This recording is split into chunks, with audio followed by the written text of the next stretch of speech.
Hei, i dag er jeg sykt trøtt. Å, herregud, det er så grusomt.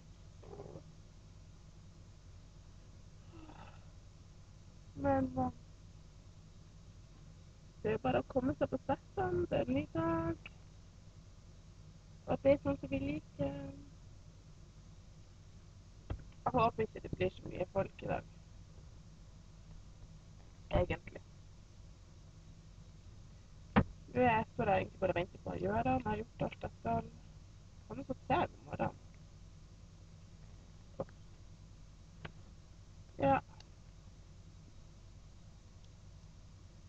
det var egentlig det.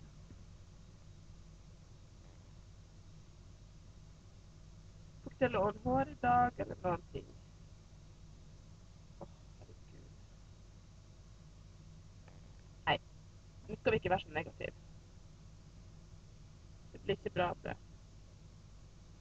Vi hadde faktisk kjempekoselig i går. Det ble, det ble valgpils. Fru Hanne C. Iversen, som heter, ble ordfører i Harstad. Og det er Fremskrittspartiet, noe jeg er kjempeglad for. Nå skal vi se bedre tider i Harstad i hvert fall. Jeg vet ikke hvordan det har gått hjemme på Skanit, men jeg tør heller ikke å si hva jeg tror eller håper. Ja, så bare håper det gikk bra.